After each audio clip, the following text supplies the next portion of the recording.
फागणे परिसर समन्वय समितीला यश, पुलाचे दुरुस्ती कामास सुरुवात, उत्तम दर्जाचे काम न झाल्यास पुन्हा रास्ता रोको करण्याचा इशारा।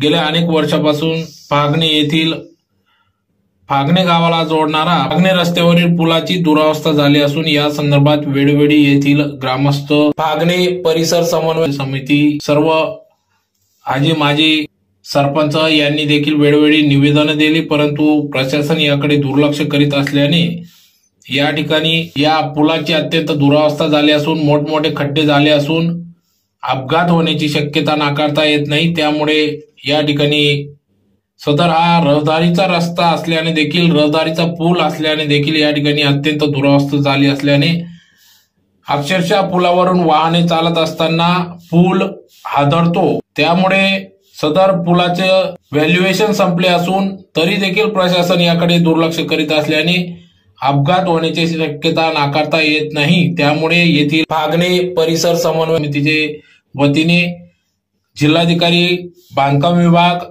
यांना निवेदन देण्यात आले होते। पुलाचे डागडुगी करून दुरुस्त करण्यात यावे अशी मागणी केली होती। न झाल्यामुळे आज आंदोलन करणार होते, परंतु या ठिकाणी संबंधित NHAI विभाग, बांधकाम विभाग त्याचबरोबर प्रशासनाच्या वतीने या ठिकाणी सदर रस्त्यास कामास सुरुवात करण्यात आली। त्यामुळे आंदोलन स्थगित करण्यात आले, परंतु सदर काम उत्तम दर्जाचे करण्यात यावे, डागाडुगी व्यवस्थित करण्यात यावी अशी मागणी येथील संघर्ष समिती वतीने माजी लोकनियुक्त सरपंच विलास चौधरी यांच्यासह ग्रामस्थांनी केली। तर उत्तम दर्जाचे न झाल्यास पुन्हा आंदोलन, रास्ता रोको करण्यात येईल असा देखील इशारा या ठिकाणी देण्यात आला आहे।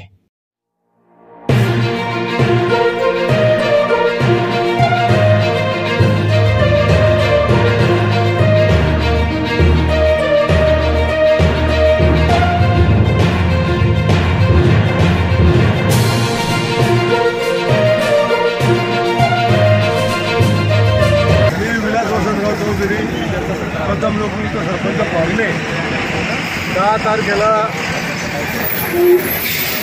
तारखेला आम्ही आपल्या परिसर समन्वय समितीतर्फे निवेदन दिलेलं होतं NHAIला की अनवर नाल्यापासून तर मुक्ती गावापर्यंत जे खड्डे पडलेले ते खड्डे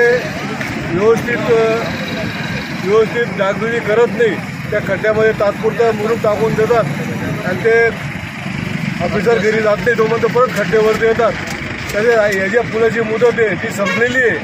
आम्ही त्याचं निवेदन दिलं होतं आणि आज रोजी 17 तारखेला आमचा रस्ता रोको होतो, परंतु तालुका पोलीस अधिकारी आणि NHAI अधिकारी यांनी आम्हाला विनंती केली की तुमचं काम 17 तारखेला होऊन जाईल बुवा। त्यांच्या विनंतीला मान देऊन आम्ही रस्ता रोको थांबवलेलं आहे आणि आता काम सुरू करण्यात येत आहे। तरी माझी एकच विनंती आहे प्रशासनाला आणि नॅशनल हायवेवाल्यांना चांगल्या पद्धतीने खड्डे, पूल आणि तारा दुरुस्त करावे। जे आजूबाजूला गवत झाडं झुडपं उगलेली आहेत ते सुद्धा त्यांनी काढून घ्यावे। जर आता आम्ही फक्त 8 महिन्याची मुदत देतो, जर चांगल्या पद्धतीने झालं तर मग आम्ही रस्ता रोको करू।